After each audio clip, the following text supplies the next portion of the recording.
everyone, welcome back to our channel. My name is Sarah if you are new here. I'm an employee here at Funny Bones, and today we're going to be giving you a game demo, but it's going to be a little different. As you can notice, Andrea's not here in the shot with me.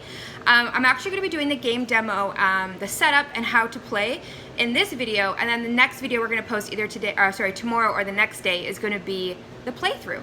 And we're going to be playing with Lauren, which is a new employee here at Funny Bones, and she's helping us out with the enrichment program. So today's game, one of my absolute favorites, is going to be CRYPTID. CRYPTID plays 3 to 5, hence why we need Andrea and Lauren to help us play. It's going to take about 30 to 50 minutes to play. It's recommended for ages 10 and up, and we sell this in our store for $49.95. I'll post a link in the description box below where you can get it on our online store, or you can come safe shop with us at 3029 Lakeshore Boulevard West. So yeah, if you're excited to learn how to play this, let's jump to the table. I'm going to show you how to set it up and how to play, and then look out for the second video on the playthrough with me, Andrea, and Lauren. First, let's go over all the components that are in the box. So first, you're going to be getting the CRYPTID rulebook. Next, you're going to be getting these 6 numbered map tiles. The numbers are faint in the corner, as you can see that 5 right there. Next, you're going to be getting these 5 clue books. So you have A, S, E, B, and Y. Don't ask me why they picked those letters. Next, you're going to be getting 54 cards. Now, the cards that have the black on each side, that is for the advanced version of play. And then these ones are just the plain ones. Again, these 2 pieces here, so this is a standing stone, this little piece right here. So that comes with 4 standing stones, black, blue, white, and green. The black, again, is only for the advanced version. So if you're just playing the basic version, you're only going to be using blue, white, and green. Next, you also get 4 abandoned shacks, and that is the triangle. Again, you get all 4, but don't use the black ones if you don't want to play the advanced way yet. Next, you're going to get 1 pawn. You're going to get 5 sets of player tokens. So again, it's a 3 to 5 player game. So there's blue, red, purple, orange, and then this darker blue, tealish kind of color. So to set up the game, we are going to pick one of these tiles. And basically, so remember I showed you those tiles are numbered. So it's going to show you where that tile starts and how to place them, because each game is different. So if you look at this tile, as you can see, the terrain is actually set up quite differently. And then you're going to flip over that card, and it's going to tell you which book to take for how many players and which rule to read. So we'll get to that in the setup. Okay, so the setup for this game is actually quite easy. So each person is going to take a color, remember all the round pieces and all their cubes. So here I set up a 3-player game. 1 person is purple, 1 person is teal, and 1 person is red. Now you're going to pick one of those 54 cards up here. We are just going to be playing a basic game. You're going to look, oh, wrong side. You're going to look at this card and you're going to set it up according to what it looks like. So these numbers here represent, remember I told you all those map tiles are numbered, so you're going to set them up according to their number, and then you're going to place the standing stones and the abandoned shacks exactly where it is on the map as so. Next, for the setup, you're going to flip this card over. We have set up for a 3-player game, which is up here. So one person is going to grab the A book and read clue number 69. One person is going to take the Y book, read clue number 31. And then lastly, someone's going to take the S book and read clue 72. Now, it is very, very important that you do not share your clue and that you do not read it out loud, because you want to keep it a secret.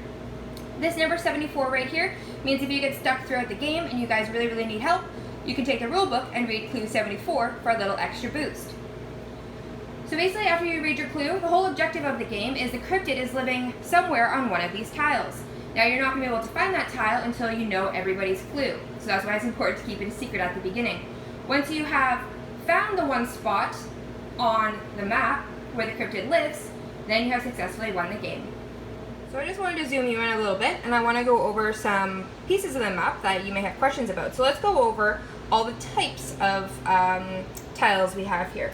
So the blue ones are water, the gray are mountains, the green is forest, the dark purple is swamp, and lastly the yellow is desert. Now if you see these red ones up here, that would be cougar territory.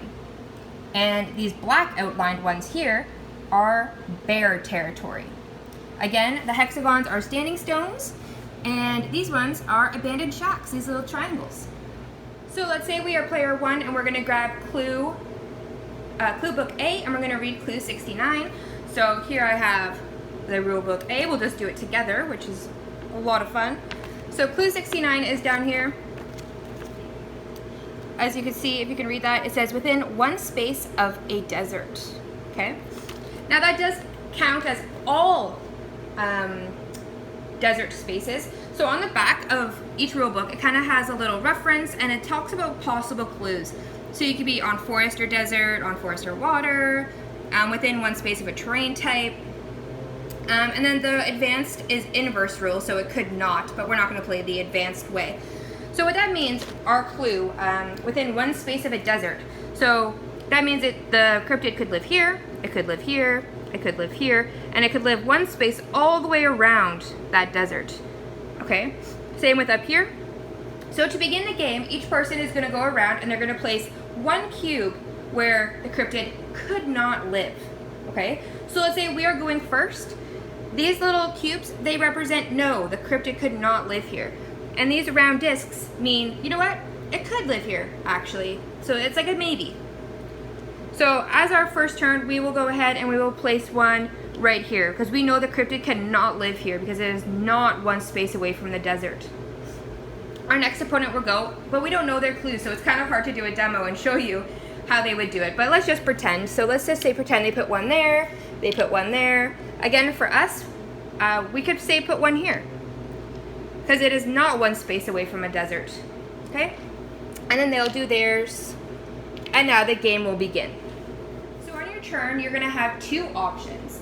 You're either going to question or you're going to search. So if you're going to question, so say for example, I want to question, I'm going to take this pawn and I can place it, say for example, here. And now I have to ask another player, only one player. So if, say for example, I'm asking the red player over here, could the cryptid live here?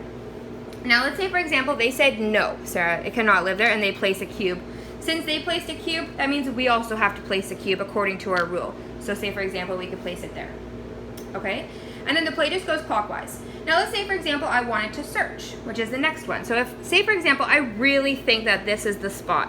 So I would place a maybe, because it is a maybe for me, because it is one space away from a desert. And I say, I'm gonna search. So every player playing has to say in a clockwise rotation if it could live there. So let's say for example, red said, you know what, yeah, it could live there. And then the blue player said, actually no, it can't for me. And they put a no cube. So immediately I was the one searching. So I would also have to place a no cube somewhere on the board like that. Okay? Now say for example, somebody does search. So say they were right here. And blue was like, I'm searching. I think it could be here. And I say, well, that follows my rule. Totally. And then the red player was like, yep, that follows my rule too. Then blue just successfully found the spot. Because now all of us said maybe. So if all of us say maybe, then it is a yes, and that is exactly where the cryptid lives. So in this case, the blue player would win. And that is how you play cryptid. It's a lot of fun. I always bring it out on game night, and so many of my friends and family absolutely love this game. It's like a searching game, it takes a lot of strategy, and you really have to pay attention to everyone's clues. So again, this is part one to this video. If you want to see me, Andrea, and Lauren do a playthrough, look out for part two. And again, if you like Cryptid, you can pick it up. I'll put the link in the description box below. It is $49.95 on our retail store, or you can come shop with us, 3029 Lakeshore Boulevard West, and that is in Etobicoke. Have a good day, guys. Bye.